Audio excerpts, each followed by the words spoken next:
All right, let's look at this question together. Which of the following shows little or no net reaction when the volume of the system is decreased? Now pay attention. When the volume of this system, now let's take note. This question is talking about volume being what? Decreased.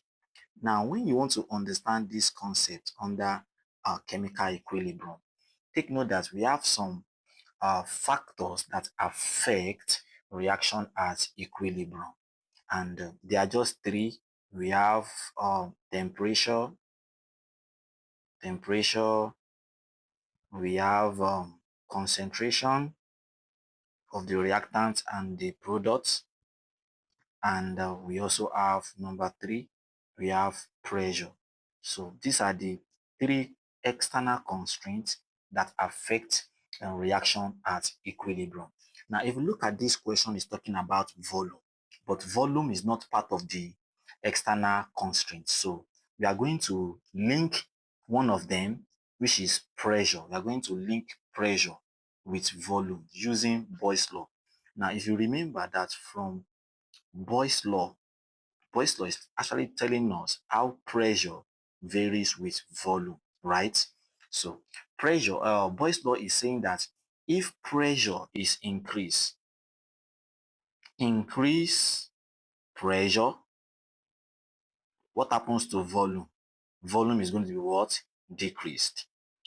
Increase pressure and volume is going to be what? Decreased. That is according to Boyle's law. So the more we apply pressure to the system, the lesser the volume.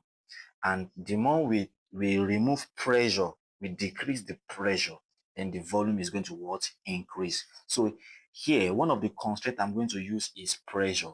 Even though volume is not part of the external constraints that affect system at equilibrium, but since I can relate it with Boyle's law to pressure, so that means that if volume is decreased, that means pressure is going to be what? Increased. So I'm going to be using that concept. So pay attention. So don't forget, the question is asking us about volume decrease. That means pressure increased. Pressure what? Increased. Pay attention. Now what do we need to do here? Let's take the reaction one after the other. We have phosphorus pentachloride. You know, it's a reversible reaction, as you can see, forward and backward arrow. After you have phosphorus trichloride and plus chlorine gas. Now what we're going to use is that we're going to find the number of moles of each of the reactants and products. Now, if you check the reactants here, we have one here. Even though they didn't write anything there, but just know that this is what? One number of moles. And let's go to the product too. We have what's here? 1 here, plus chlorine to us what's here? 1 here. So the total number of moles, or you can say volume, is on the reactant is 1, while the product is what? 2. So you can just say 1 volume is still the same thing as number of moles. So just check the coefficient of the reactant and the coefficient of the products. Now look at the board. In the reactant, we have 1 volume. In the product, we have 2 volume. Now the law is that how does pressure affect a system at equilibrium?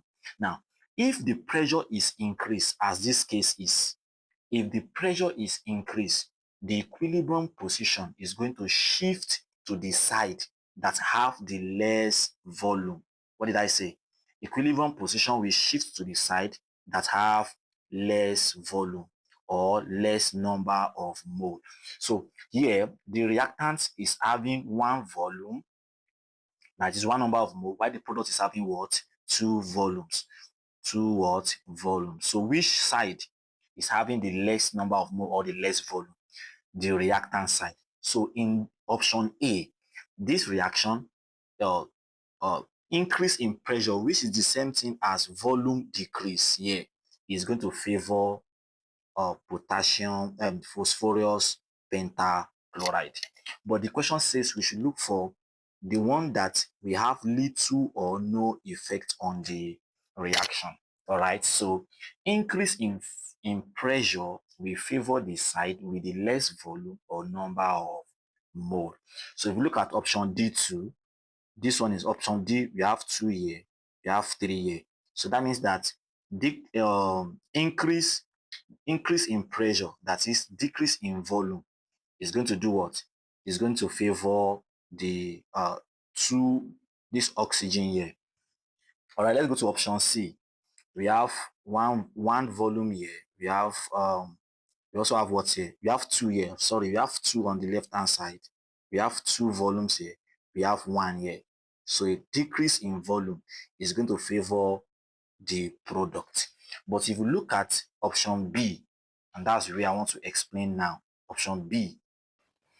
So if you look at option B, you discover that uh, on the left hand, you have hydrogen gas plus iodine gas.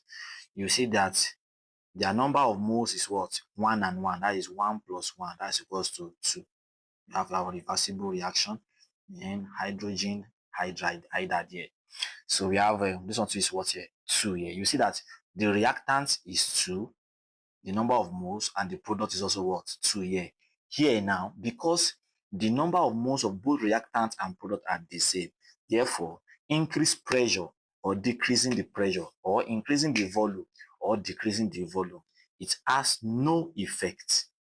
Take note, when the number of moles or the number of volumes of the reactant is the same thing as the number of volume of the product, it does not have increase in pressure or decrease in pressure. That is, decrease in volume or increase in volume does not have effect on the equilibrium position. So the correct option here is option B.